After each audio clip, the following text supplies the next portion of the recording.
Selamat sore pemirsa, selama beberapa menit ke depan Anda akan bersama saya Silva dalam acara ULM Breaking News yang akan membahas berita aktual dan terpercaya.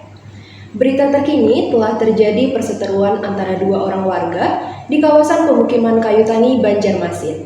Diduga konflik tersebut terjadi karena adanya selisih paham mengenai pemahaman budaya perusahaan serta hubungan antara budaya dan etika. Menurut kesaksian warga sekitar, dua orang warga berinisial K dan S awalnya sedang asik berbincang, dan tiba-tiba terjadi cekcok antar keduanya. Salah seorang warga menyatakan bahwa K dan S berdebat mengenai hubungan antara budaya perusahaan dengan etika.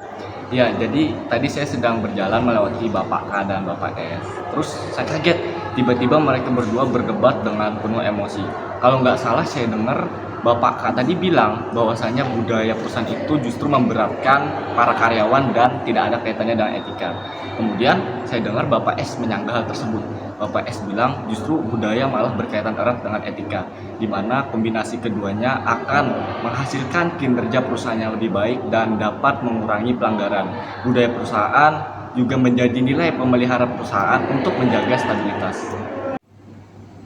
Baik pemirsa, kita akan beralih ke informasi yang selanjutnya. Kabar gembira datang dari dua perusahaan besar, yaitu perusahaan Iya Iao dan perusahaan Bercanda, di mana pada Senin 28 Agustus 2023 lalu telah berlangsung acara resmi penandatanganan kerjasama kedua perusahaan tersebut. Pimpinan perusahaan Iya Iao, yakni Pak Sufyan, bersama pimpinan perusahaan Bercanda Pak Arvin, terlihat sedang asik berbincang setelah menandatangani perjanjian kerjasama perusahaan.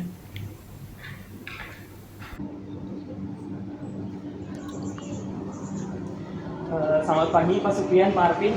Boleh saya minta waktunya sebentar? Kami dari kantor berita ULM ingin melakukan wawancara. Jadi setelah penandatanganan kontrak kerjasama tadi, apakah masih ada hal-hal yang menjadi perbedaan di antara nilai-nilai perusahaan Bapak berdua, Pak? Ya, masih ada. Ya, tentu saja. Perbedaan utama dari kedua perusahaan kami adalah jenis budaya yang diterapkan. Nah, di perusahaan saya, kami menerapkan budaya berbasis kepatuhan. Nah, di sini budaya ini lebih menekankan kepada aturan dan ada penasihat hukum yang memantau pemenuhan aturan tersebut. Nah, sedangkan di perusahaan Pak Aprin sendiri itu menggunakan budaya berbasis nilai, yang dimana ada seperangkat nilai yang menguatkan aturan. Nah, dalam hal inilah biasanya nilai-nilai tersebut diintegrasikan untuk proses pengambilan keputusan. Ya, betul sekali, tapi bukan berarti budaya berbasis nilai itu tidak memiliki struktur kepatuhan. Hanya saja kami mengakui jika ada beberapa aturan yang mungkin tidak berlaku lagi ke depannya, maka kami akan menggunakan integritas karyawan dalam pengambilan keputusan jika hal tersebut memang mendesak atau urgent. Bagaimana tanggapan Pak Sufyan mengenai kepemimpinan yang etis? Ya, kalau menurut saya sih, untuk kepemimpinan yang etis itu ketika seorang pemimpin dapat memimpin dengan tegas dan jelas, serta menerapkan perilaku etika. Nah, sehingga dengan adanya perilaku tersebut dapat menjadi teladan bagi karyawan dan para pemangku kepentingan lainnya. Nah, saya harapkan dengan adanya kerjasama ini, kami dapat menciptakan kepemimpinan yang efektif dan etis. Kabar selanjutnya datang dari Polsek Banjarmasin Utara yang telah berhasil mengamankan seorang terdakwa, yakni pimpinan perusahaan Santai Aja yang berinisial A. Terdakwa tersebut terbukti melakukan penyuapan dan eksploitasi karyawan demi mencapai tujuannya. Terdakwa juga disinyalir telah memasarkan konten-konten pornografi yang dapat merusak generasi bangsa. Bersama rekan saya Kibe yang akan melaporkan secara langsung dari Polsek Banjarmasin Utara. Kepada rekan Kibe, bagaimana keadaan di sana? Iya Silva, terima kasih.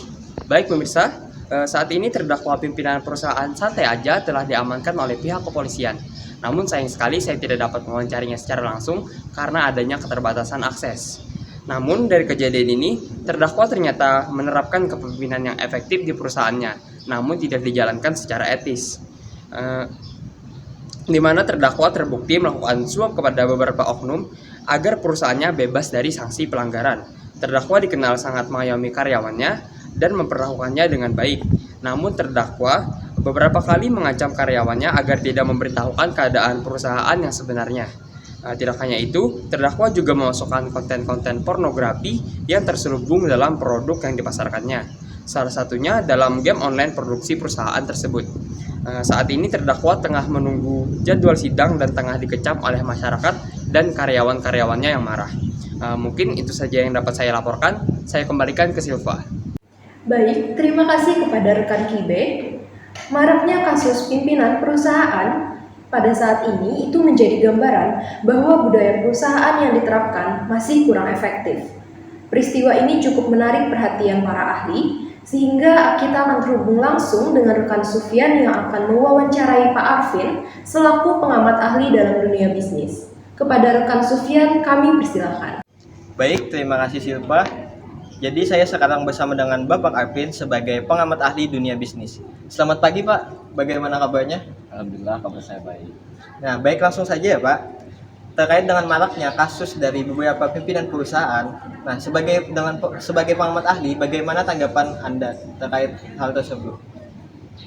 Ya, menurut saya kasus-kasus seperti ini terjadi karena dipengaruhi beberapa faktor. Salah satunya adalah terkait bagaimana budaya diterapkan di perusahaan tersebut. Akan lebih baik jika perusahaan ini dapat membangun budaya yang berdasarkan nilai, jadi mereka perlu menetapkan kode perilaku, memiliki visi yang jelas, dan mampu untuk mengidentifikasi jika terjadi perubahan atau pergeseran nilai budaya. Ya, baik Pak. Lalu apakah ini ada kaitannya dengan integrasi budaya etis? Ya, tentu saja budaya etis itu harus diintegrasikan dengan baik, terutama dalam hal komunikasi. Kunci keberhasilan etika itu adalah komunikasi. Makanya ada isu klasik saat ini yaitu whistleblowing, di mana karyawan dapat mengungkapkan kebenaran dan melaporkan pelanggaran kepada pihak yang berwenang di perusahaan. Tapi sekali lagi ini menimbulkan stigma negatif, yakni sifat mengambil menjadi masalah dalam etika berbisnis dan ilegal. Karena itulah, untuk memastikan budaya perusahaan berjalan dengan baik, maka perlu ditetapkan kode etik yang dapat dijadikan pedoman. Ya, apakah sekarang ini ada lembaga khusus yang memiliki wewenang untuk mengatur kebijakan penetapan hukuman dalam sistem pengadilan federal?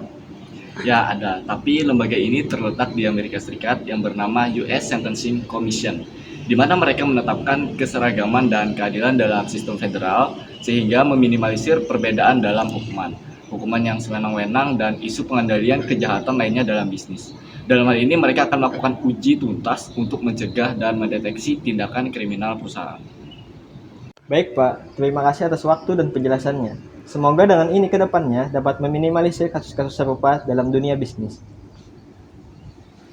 Baik, selanjutnya saya serahkan ke Silva di studio. Terima kasih kepada rekan Sufyan atas liputannya. Baik, informasi tadi menutup perjumpaan kita pada hari ini. Saya Silva pamit undur diri dan sampai jumpa.